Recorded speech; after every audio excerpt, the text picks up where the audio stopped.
네, 저희들이 지금 에스라를 계속 보고 있는데요. 에스라는 제가 맨 처음에 에스라를 시작할 때 제가 말씀드린 게 있었죠. 에스라는 두 부분으로 구분되어 있다. 1장부터 6장까지 그리고 7장부터 10장까지 이렇게 두 파트로 되어 있다고 말씀드렸습니다. 1장부터 6장까지는 스룹바벨 중심으로 해서 이제 한 약 5만 명이라는 분들이 바벨론에서 예루살렘으로 왔습니다. 와서 하는 일이 뭐였냐면 성전을 세우는 일이었습니다. 성전을 세우는데 그 성전을 세우는 동안 많은 우여곡절이 있었습니다. 그러나 끝내는 하나님의 도우심으로 그 성전을 완성했습니다. 그게 6장이었습니다. 그게 지난주에 말씀드렸던 겁니다. 오늘부터는 7장으로 들어가는데요.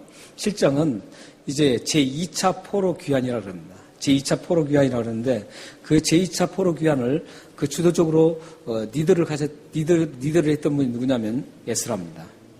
에스라 이분이 약 몇 명을 데리고 바벨론에서 나오냐면 1754명을 데리고 나옵니다. 1754명이라는 이제 소수의 사람을 이제 데리고 이제 예루살렘으로 옵니다. 예루살렘에 와서 그들이 하는 일이 뭐냐면 예루살렘에 무너진 성전이 아니라 이제 무너진 성전은 이미 다 새롭게 다 지었기 때문에 그 성전을 지을 필요가 없고 이제 무너진 신앙을 다시 세우는 그 역할을 하고 있습니다. 그래서 이제 7장부터는 10장까지는 무너진 그 신앙을 회복하는 그런 장면들입니다. 그런데 6장과 7장 사이는 약 58년이라는 기간이 있습니다. 한 장 사이니까 뭐 얼마 안 된 것 같지만 한 장 사이인데 6장과 7장 사이가 약 58년이라는 시간이 있는데 그 58년에 어떤 일이 일어났냐면 에스더 사건이 일어난 겁니다. 에스더 사건이 일어났는데 그 에스더 사건이 여러분 잘 아신 것처럼 하만이란 사람이 이제 이스라엘 유대인들 페르시아에 있는 그 모든 유대인들을 다 말살시키려고 작전을 폈습니다. 그래서 그 말살 작전이 그 성공 단계에 이르렀습니다. 그 성공 단계에 이르는데 그때 그 소식을 듣고 이제 에스더가 아수에르 왕비였었죠. 왕비였던 에스더가 죽으면 죽으리라. 그 각오를 가지고 왕 앞에 나가서 그 모략적인 그 사건들을 다 얘기합니다.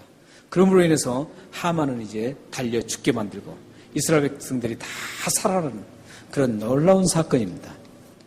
그 사건이 6장과 7장 사이에서 일어났던 겁니다. 그 사건이.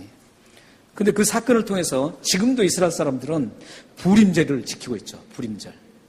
그 불임절을 지금도 이스라엘 사람들은 굉장히 중요하게 여기면서 지킵니다. 1년에 꼭 3월 4, 5일에 지킵니다. 여러분들 혹시 유대인 그 이스라엘 사람들을 알면 그 3월 4일, 5일 그 양일간의 그 불임절을 지키는데 그때 가시면은 그 불임절 음식도 있고 불임절에 먹는 음식도 있고 불임절 행사가 굉장히 성대하게 치러진다. 양이틀간에. 한번 그 없더라도 한번 만들어서 그 한번 가시면은 참 좋은 경험 되실 겁니다. 이 사건이 바로 6장과 7장 사이에서 이루어졌다는 거예요. 그래서 에스더 그 말씀은 이 6장과 7장 사이에 있는 그 사건을 기록해 준 게 에스더입니다. 이때 또 한 가지 그 참 심각한 일이 있었어요. 그러니까 심각한 일이 하나가 뭐였어요? 에스더에 나왔던 것처럼 이스라엘 백성들이 모두 다 전멸하려고 하는 그런 위기 순간을 넘겼고 그 시기에 어떤 일이 있었냐면은 이스라엘 백성들에게는 이제 성전을 짓고 58년이 됐으니까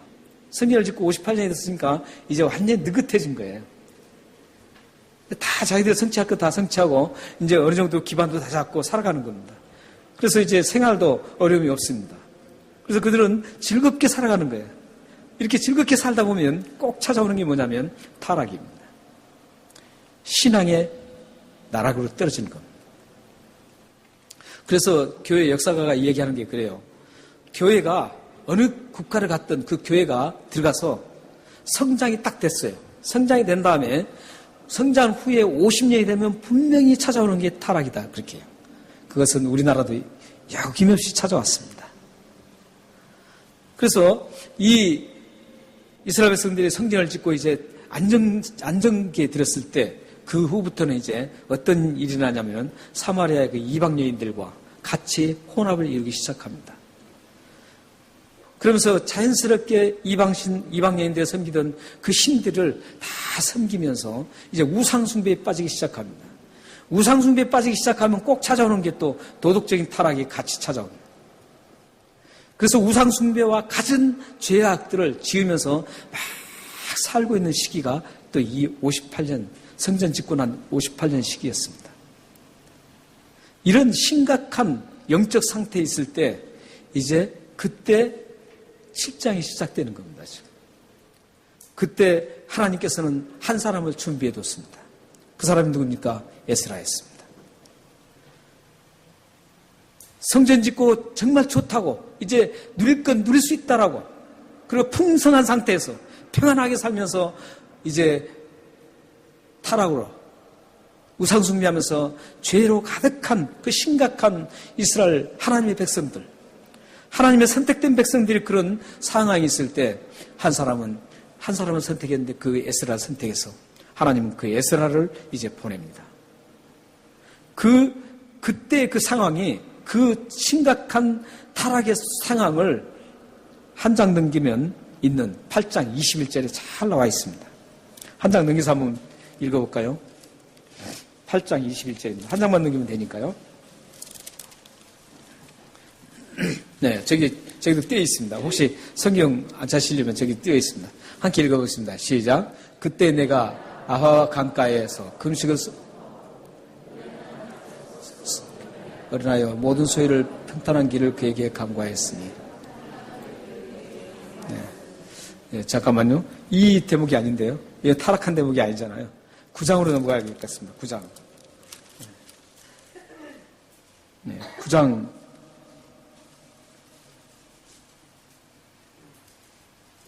네, 9장 1절에서 2절입니다. 네, 9장 1절에서 2절이에요. 이따가 그건 하겠죠. 심각한 상황인데 9장 1절 2절입니다. 자, 한번 같이 읽어보겠습니다. 2일 후에 방백들이 내게 나와 이르되 이스라엘 백성과 제사장들과 내 사람들이 이 땅 백성들에게서 떠나지 아니하고 가나안 사람들과 헷 사람들과 브리스 사람들과 예부스 사람들과 암몬 사람들과 모압 사람들과 애굽 사람들과 아모리 사람들의 가증한 일을 행하여 그들의 딸을 맞이하여 아내와 며느리로 삼아 거룩한 자손이 그 지방 사람들과 서로 섞이게 하는데 방백들과 고관들이 이 죄에 더욱 으뜸이 되었다 하는지라. 네, 이 부분입니다. 그때 당시의 상황입니다. 지금 심각한 상황, 58년 때에 일어났던 그 상황입니다. 지금 에스라가 가기 전에 일어난 상황입니다. 이 상황에서 지금 굉장히 여기 보면은 2절에 보면은 섞이게 하는데 방백들과 고관들이 이 죄에 더욱 으뜸이 되었다 하는지라 이 부분이 굉장히 심각한 겁니다. 일반 백성은 물론이고 으뜸이 되어서 우상을 섬기고 죄를 짓는 사람이 누구였냐면 방백들과 고관들이었다는 거죠. 지도자라는 거죠. 지도자들. 이 지도자에는 뒤에 보면은 누가 나오냐면 예수아라는 사람이 나옵니다. 예수아의 후손들. 예수아가 어떤 사람이었냐면 1차 포로 때 수룹바벨과 함께 성전 건축을 하고 바벨론에서 5만 명의 포로를 주도적으로 이끌었던 사람 중에 한 사람이 수룹바벨과 예수아입니다. 예수아가 그때 당시 제사장이었는데 이 제사장 후손들까지도 이렇게 엄청나게 타락을 합니다. 이런 심각한 위기에 있을 때 하나님께서 이제 에스라를 부르시는 겁니다. 에스라를 부르시고 이제 그 에스라를 통해서 하나님께 이제 가도록 만듭니다. 근데 그때 에스라가 하나님의 부르심을 받고 이 예루살렘으로 가기 전에 행동했던 그 행동이 8장 21절에 나옵니다. 아까 우리가 봤던 겁니다. 하나님께서 이스라엘을 지금 타락된 이스라엘을 회복시키려고 이제 에스라를 불렀어요. 불고 그쪽으로 가게 만들었습니다. 가게 만들었는데 그 가기 전에 그가 바벨론의 이하와 강, 거기는 유브라데스 강의 한 줄기입니다. 조그만 줄기예요. 그러니까 유브라데스 강이라고 해도 됩니다. 거기에서 금식을 하고 기도를 하는 겁니다. 그러니까 하나님의 일을 하기 전에 이 에스라가 무엇부터 했어요? 금식하면서 기도를 했다는 겁니다. 참 그러고 보면 이 에스라가 얼마나 참 신앙의 사람인지를 알 수 있습니다. 하나님을 신뢰한 사람인 줄 알 수 있습니다. 이런 심각한 상태에서 이제 1400km나 된다 그래요. 그러니까 바벨론에서 예루살렘까지 가는 길은 직선거리는 약 900km인데 그들이 갔던 그 루트를 추적해 보면 약 1400km라고 합니다. 그 길을 이제 1754명을 데리고 이제 에스라가 가는 겁니다. 그 엄청난 길을 가기 전에 에스라가 무엇부터 했다고요? 금식하고 기도를 했다는 겁니다. 사랑하는 여러분들 모두도 이 에스라를 한번 본받을 필요가 있습니다. 에스라가 했던 그걸 배워야 합니다. 우리는 어떤 일을 하려고 할 때 어떻게 합니까? 먼저 내 생각, 또한 내 수단을 먼저 동원합니다. 뭔가 내가 뭘 해야 되겠다. 그리고 무슨 일을 닥쳤다 했을 때 딱 하는 게 내 생각과 내 수단을 동원하려고 그러죠. 근데 그걸 해서는 안 됩니다. 그렇게 해서는 안 돼요. 하나님 앞에 먼저 엎드리는 게 중요합니다. 하나님 앞에 기도하는 게 우선이에요. 그게 먼저예요. 하나님 앞에 먼저 하나님, 내가 이 일을 하려고 하는데 어떻게 하면 좋겠습니까? 하나님, 지금 내 앞에 이런 일이 벌어졌는데 이걸 어떻게 하면 좋겠습니까? 먼저 하나님 앞에 기도해야 한다는 거죠. 이 에스라처럼. 그래야만 하나님께서 하나님의 방법과 하나님이 수단을 동원해서 그 일들을 잘 진행시켜주는 겁니다. 만약 여러분들이 여러분 생각과 수단을 먼저 동원해서 진행하시면 하나님이 그 일 속에 파고 들어갈 틈이 없어요. 여러분들이 진행하면은 하나님께서는 그걸 가압적으로 끌어내서 내가 하겠다고 나서지 않습니다. 그냥 두고 봅니다. 두고 보세요. 그런데 결국은 다음에 어떻게 돼요? 실패하는 거죠. 실패했을 때 그때 하나님께서 하나님 잘못했습니다. 하나님 좀 도와주십시오. 그렇게 하게 되죠. 그러면 하나님 또 얼마나 좋으신 분이에요. 그때 또 하나님 도와주세요. 저 같으면 너 그렇게 실패했으니까 도와주지 않는다. 이렇게 할 수 있죠. 사람 같으면 말이죠. 너 그렇게 했으니까 끝났어. 이렇게 했을 텐데 하나님은 무한히 참으시고 무한한 사랑을 가지신 분이기 때문에 우리가 언제든지 하나님 앞에 부르짖으면 그걸 응답해 주십니다. 여러분들이 그런데 문제는 처음부터 그렇게 하시라는 거예요. 처음부터. 그러면 여러분들 고생을 덜 하세요. 그리고 그 문제가 깔끔하게 해결돼요. 그런데 내 수단을 막 동원하고 내 생각을 동원하고 내 지혜를 동원하니까 그것 가지고 하려고 그러니까 계속적으로 힘든 거예요. 뭔가 내가 해보려고 하니까 안 되는 겁니다. 하나님의 사람이면 하나님의 백성은 하나님 책임지신다는 것을 여러분들이 확실하게 갖고 있어야 돼요. 생각을. 믿으시나요? 하나님의 백성은 하나님의 사람은 누가 책임져요? 하나님 책임져 주시는 거예요. 사람이 책임져 주지 않아요. 사탄이 책임져 주지 않아요. 하나님 책임져 주신다고요. 그렇기 때문에 여러분들은 하나님의 사람이세요. 그렇기 때문에 모든 일들을 첫 시작하려고 할 때 여러분들의 발걸음을 옮기지 마세요. 여러분들의 생각을 거기다 하지 마세요. 하나님 앞에 먼저 다 맡기고 하나님 도와주십시오. 하나님이 일을 해 주십시오. 하나님 지혜 주십시오. 그렇게 해서 출발하셔야 돼요. 그렇게 묵묵히 기다려보세요.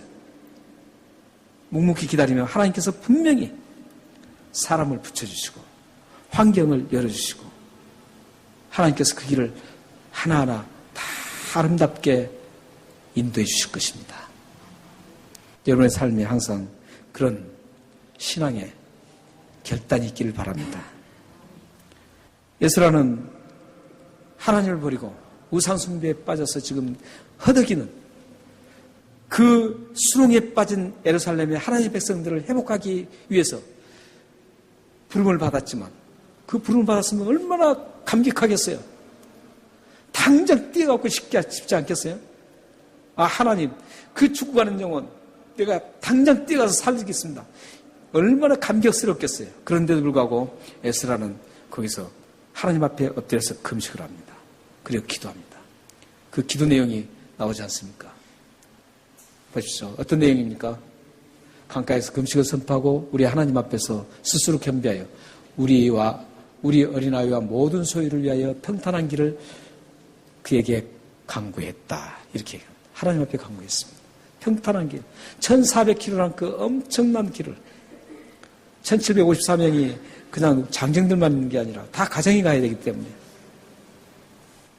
그곳에서 있는 그 모든 아이들까지 가야 되는데 그 길이 얼마나 험난하겠습니까? 그 험난한 길을 하나님께서 인도해 달라고 기도했습니다. 그 기도 응답이 어디에 나온 줄 아십니까? 그 기도 응답이 바로 나옵니다. 6절과 9절입니다. 오늘 말씀에 나와요. 오늘 말씀. 6절, 9절 한번 읽겠습니다. 7장 6절, 9절입니다. 시작. 이 에스라가 바벨론에서 올라왔으니 그는 이스라엘의 하나님 여호와께서 주신 모세의 율법에 익숙한 자로서 그의 하나님 여호와의 도심을 입음으로 왕에게 구한 것은 다 받은 자이더니 아닥사스다 왕 제7년에 이스라엘 자손과 제사장들과 레위 사람들과 노래하는 자들과 문지기들과 드비딤 사람들 중에 몇 사람이 예루살렘으로 올라올 때 이 올라왔으니 왕의 제7년 다섯째 달이라 이렇게 왔습니다. 그러니까 여기서 보면 지금 6절 7절에서 그 응답이 이루어지고 있습니다. 예루살렘에 무사히 도착했고 또한 왕의 구한 모든 것들을 받습니다. 근데 거기 보면은 어떤 말씀이 나옵니까? 하나님 여호와의 도심을 입음으로 이렇게 나옵니다. 또 어디입니까? 9절입니다. 9절 한번 보십시오. 9절 보면은 첫째 달 초하루에 바벨론에서 길을 떠났고 하나님의 선한 손의 도심을 입어 다섯째 달 초하루에 예루살렘에 이르니라. 4개월에 거쳐서 왔습니다. 4개월에 걸쳐서 도착했는데 9절은 어때요? 9절에도 역시 하나님의 선한 손의 도심을 입어서 그리고 6절에도 하나님 여호와의 도심을 입음으로 이렇게 됐습니다. 그러니까 여호와의 하나님의 도심으로 어떻게 됐습니까? 자신이 원하는 대로 다 이루어지게 했습니다. 하나님께서. 그리고 9절에는 하나님의 선하신 도심을 입어서 4개월 동안 무사하게 예루살렘에 도착했다. 이 얘기겠습니다. 이게 기도 응답입니다. 그러니까 먼저 하나님 앞에 기도했더니 하나님께서 그 모든 것들을 기물을 주고 다 그렇습니다. 이제 다 줘서 요구한 대로 다 들어주는 거예요. 들어줘서 가게 만들고 가는데 저기 아까 기도한 대로 도착을 잘 했습니다. 이 하나님의 도우셨다는 거예요. 그러니까 여러분들이 기도를 하시고 먼저 뭐든지 기도를 하시면 이렇게 사람을 통해서 역사하시고 또한 그 길을 하나님께서 확실하게 책임져 주시고 그 길을 완성을 시켜 주신다는 겁니다.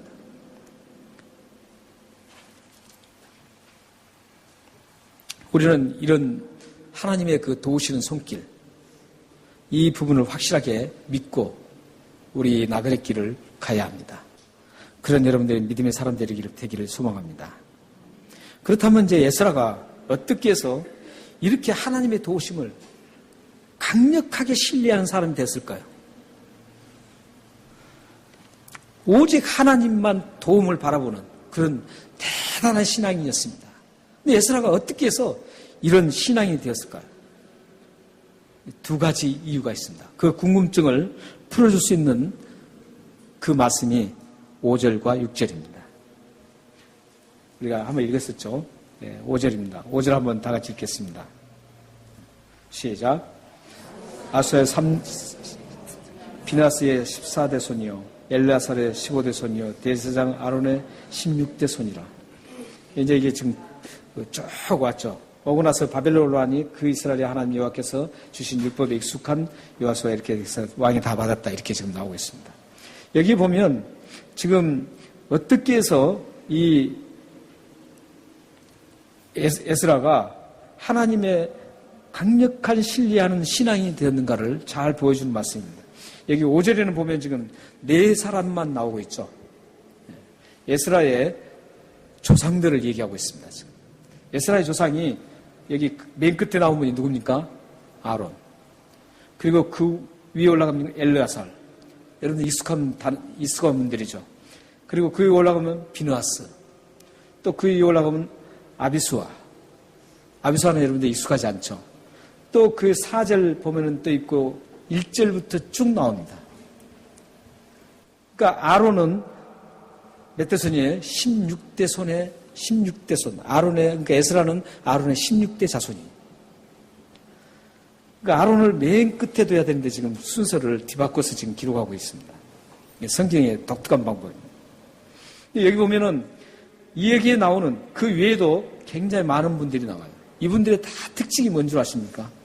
이분들의 특징이 신실한 믿음의 사람들이었다는 거죠. 그리고 신앙을, 하나님을 믿는 그 신앙을 계승하기 위해서 몸부림치면서 그걸 지켰던 분들이었습니다. 심지어는 맨 처음 나오는 스라야의 아들이라고 나오는데 사실 스라야의 아들 아닙니다. 스라야 이분은 순교자였습니다. 구약의 순교자였어요. 제사장이었는데 바벨론이 쳐들어왔을 때 그때 신앙을 지키다가 죽은 분입니다. 그러니까 신앙을 지키기 위해서 몸부림쳤던 조상들이었어요. 그 조상들이 있었기 때문에 에스라가 있을 수 있었습니다. 여러분들이 꼭 기억해야 할 말씀입니다. 여러분들의 자녀들에게 무엇을 남겨주기를 원하는가요? 여러분 자녀들에게 무엇을 가르치고 싶나요? 여러분 자녀들에게 남겨주고 싶은 게 있다면 남겨줘야 될 것은 뭐냐면 하나님을 믿는 강한 신앙심입니다. 어떤 환난과 어떤 상황에도 하나님을 나는 꼭 믿겠다라는, 목숨을 걸고 생명을 걸고 믿겠다라는 그 신앙을 그들에게 심어줘야 된다는 거죠. 에스라의 조상들이 그렇게 했어요. 에스라의 조상들이 모두가 다 제사장들이 그분들이 다 자기들의 목숨을 내놓으면서까지도 하나님을 부인하지 않고 끝까지 신앙을 지키면서 그 후손들에게 신앙을 물려준 사람들이었습니다. 그래서 에스라라는 이런 위대한 인물이 태어났습니다. 그냥 태어나질 않죠. 여러분의 신경을 꼭 쓰셔야 할 부분이에요. 여러분이 믿음으로 살아야 할 이유 중에 하나입니다. 여러분들이 정말 신실한 하나님의 사람으로 믿음 생활을 잘 해야 될 그 이유예요. 여러분들 그 모습을 보고 자녀들이 다 본받아요. 여러분들이 정말 하나님을 섬기는 그 모습, 주님을 섬기고 이웃들을 섬기는 그 모습을 보면서 여러분들이 자녀들이 그걸 그대로 본받고 살아갑니다. 그게 쌓이면 다음에 에스라처럼 위대하게 하나님 앞에 부름을 받고 쓰임받는 사람이 되는 겁니다. 여러분들 모든 가정이, 여러분들 자녀들의 모든 후손들이 여러분을 통해서 이런 위대한 신앙인들이 태어나기를 바랍니다. 또한 에스라가 어떻게 해서 하나님의 도우심을 바라는 그 강력한 신앙이 될 수 있었던가를 또 하나의 이유가 또 있습니다. 그 이유가 바로 두 번째 이유가 6절입니다. 6절은 이 에스라가 바벨론에서 올라왔으니 그는 이스라엘의 하나님 여호와께서 주신 모세의 율법에 익숙한 자로서 이겁니다. 모세의 율법에 익숙한 자였다라는 겁니다. 이게 무슨 말씀이에요? 이 익숙한 자라는 것을 설명해 주는 것이 10절이에요. 10절을 한번 보시기 바랍니다. 10절 우리 다 같이 한번 읽겠습니다. 하며 율례와 규례를 이스라엘에게 가르치기로 결심하였더라. 여기 보면 어떻게 했어요? 율법에 익숙한 자는 어떤 사람이냐면 율법을 연구하여 준행한 사람을 말하는 겁니다. 그러니까 모세 율법에 익숙했다 그 말은 모세 율법을 부단히 연구하여서 그 율법대로 살면서 살아갔다는 그 뜻이 내포되어 있습니다. 그러니까 에스라가 하나님 앞에 그렇게 위대하게 부름받을 수 있었던 건 뭐냐면 하나님의 말씀을 정말 능숙하게 능통하게 알았어요. 그런데 그걸 아는 것으로 그치지 않고 그 하나님 말씀을 그대로 삶 속에서 실천했던 사람이었습니다. 그러니까 하나님 말씀을 많이 아는 사람은 익숙한 사람이 아니에요. 우리는 보면, 하나님 말씀을 달달달달 외우고, 하나님 말씀 여기에 뭐가 여기 있다, 뭐 이렇게 한 사람이, 저 사람 말씀 참 익숙하다 그러는데, 그게 여기서는 그 익숙하다는 말이 아닙니다. 에스라는 익숙한 학사였는데, 말씀이 익숙한 학사였는데, 그 익숙한 학사는 어떤 뜻이냐면, 말씀을 연구를 부단히 해서 그 말씀을 잘 알고, 그 말씀을 삶에서 그대로 살아가는 사람, 말씀대로 살아가는 사람을 익숙한 학사라 그럽니다. 사실 말씀을 알고 실천하지 않는 사람들, 입만 살아있는 사람들 얼마나 많습니까? 그런 사람들은 대부분 어떤 일이 일어나냐면 사람들을 굉장히 상처를 많이 줍니다. 말씀을 많이 하는데 상처를 줘요. 말씀을 많이 하면 상처를 줄 수가 없습니다. 왜냐하면 말씀을 많이 알게 되면 하나님 사람이 되기 때문에 오히려 상처받은 사람은 다 싸매주고 포용하고 그들을 다 치료하는 사람이 되는 거예요. 그게 말씀을 아는 사람들이, 익숙한 사람들이. 그렇기 때문에 목사님이고 장로님이고 우리 집사님들이고 성도님들이고 권사님들이고 많은 사람들 그 말씀 많이 안다는 사람들 많이 있어요. 근데 그 사람들이 말씀을 아는 걸 평가는 어떻게 해야 하냐면 다른 사람과 관계 속에서 그 사람이 다른 사람을 치유해 주느냐, 말씀으로 치유해 주느냐, 치유하지 않느냐, 여기에서 평가가 이루어집니다. 그러므로 우리는 여러분들은 이 말씀을 부단히 연구해야 돼요. 말씀을 늘 가까이 해야 됩니다. 그리고 그 말씀을 여러분 삶 속에 그대로 실천해 나가야 돼요. 실천이 뭐예요? 사랑이에요, 사랑. 성경의 모든 실천은 사랑으로 맺어져요, 사랑으로. 어떤 사람도 다 사랑할 수 있는 그 사랑. 그 사랑으로 이 말씀은 딱 맺어지는 겁니다. 그렇기 때문에 여러분들이 실천해 나가야 되는 거죠. 사랑을 실천해 나가야 돼요. 사랑을 실천해 나가면 말씀에 익숙한 자가 됩니다. 그러면 하나님께서 어떻게 하신다고요? 하나님의 위대한 일들을 위해서 부르시는 겁니다. 에스라처럼. 부르셔서 그 사람을 사용하시는 거예요. 여러분 자녀에게도 다시 한번 묻겠어요. 여러분 자녀들에게 뭘 가르치시겠어요? 세상 학문? 좋죠. 굉장히 좋습니다. 영어, 수학, 사이언스, 다 좋아요. 매트메스트 이런 거 다 좋습니다. 가르쳐야 돼요. 그러나 여러분들이 가장 힘도 있게 가르쳐야 될 것은 뭐냐면 하나님 말씀이에요. 사실 하나님 말씀만 제대로 가르쳐 놓으면요. 매트메스트 못해도 하나님 다 알아서 훌륭하게 사용하셔요. 우리 기독교 역사에 그 수많은 사람들이 그런 사람 얼마나 많아요. 얼마나 많아요. 여러분 많이 들어보셨잖아요. 저는 그런 분들 얘기는 않겠어요. 많이 들어보셨으니까. 성경 얘기하기도 부족한데. 얼마나 많은지 몰라요. 무식한 사람들 들어서 하나님께서 유능한 사람을, 유식한 사람을 부끄럽게 하시는 거예요. 약한 사람을 들어서서 강한 사람을 부끄럽게 하는 거예요. 하나님은 그러실 수 있는 분이에요. 그런 능력이 있는 분이에요. 그러니까 여러분들이 오늘 말씀을 보면서 우리 자녀에게 오늘 무엇을 가르칠 것인가?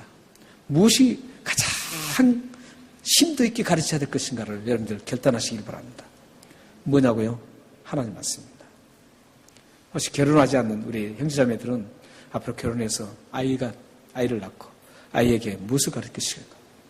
아니면 지금 본인들에게 내가 가장 심도 있게 다가가야 될 게 뭔가 이걸 보셔야 돼요. 가장 심도 있게 여러분들이 생각해야 될 게 하나님 말씀이에요. 하나님 말씀을 연구를 부단히 해야 돼요. 가까이 해야 돼요. 그리고 그 말씀을 깊이 있게 연구해서 그 말씀을 나의 삶 속에 그대로 살아내는 거예요. 그러면 하나님은 그 사람을 붙들고 쓰시는 거예요.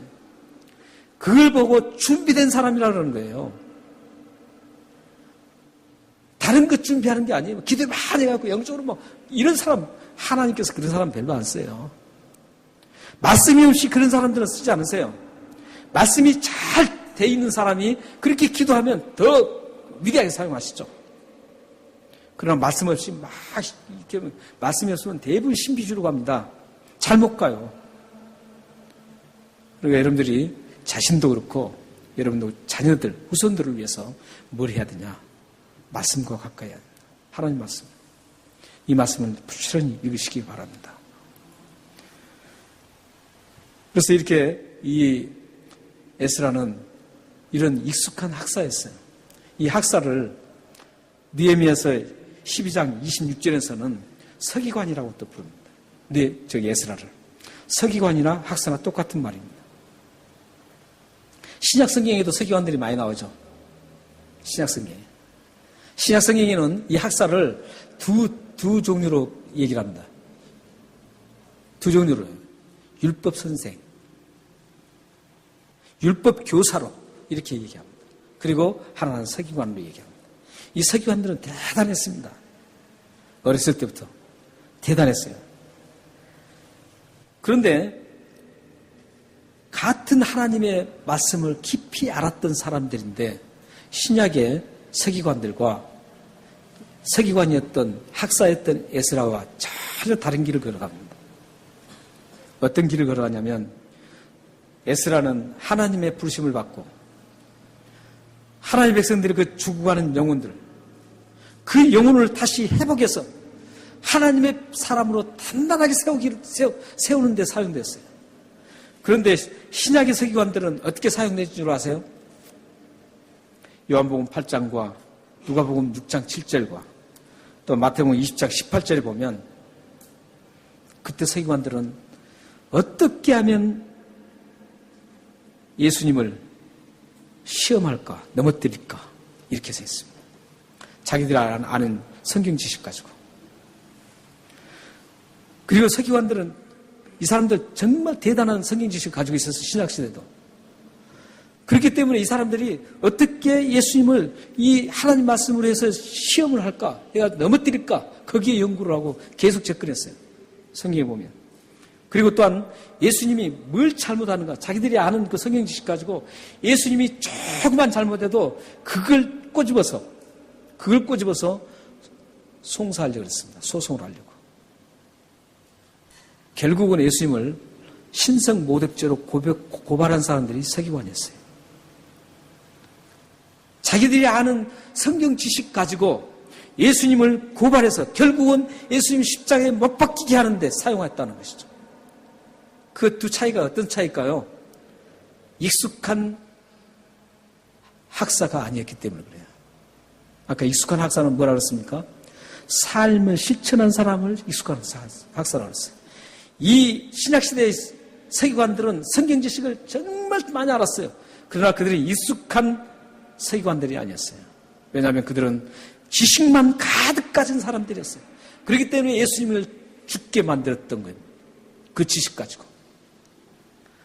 사랑하는 성도 여러분, 하나님은 말씀을 연구하고 그 말씀을 자신의 생활 속에 실천해 나가는 그 익숙한 서기관들을 지금도 찾고 있습니다. 여러분은 모두가 서기관들이 될 수 있습니다.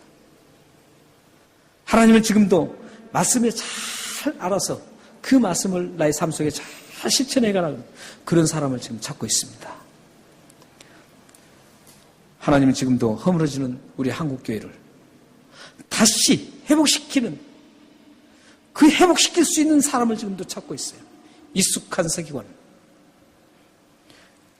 하나님 지금도 온 세계에 예수 그리스도를 드러내며 위대하신 하나님을 드러내는 그런 익숙한 서기관을 지금도 하나님 찾고 있습니다.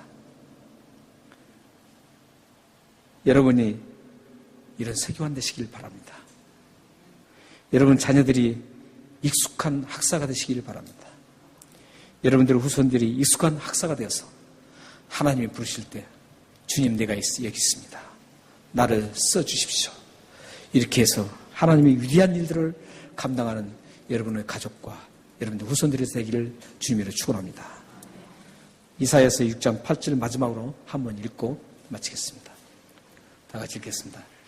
시작. 내가 또 주의 목소리를 들으니 주께서 이르시되 내가 누구를 보내며 누가 우리를 위하여 갈고 하시니 그때 내가 이르되 내가 여기 있나이다. 나를 보내소서 하였더니 하나님의 사람들입니다. 이사야를 부를 때 장면입니다. 이사야도 하나님의 익숙한 학사였습니다. 여러분들 모두가 익숙한 분들이 돼서 하나님의 능력을 드러내고 하나님의 엄청난 일을 감당하는 그런 여러분들과 자녀들과 후손들이 되기를 주님으로 축원합니다. 기도하겠습니다.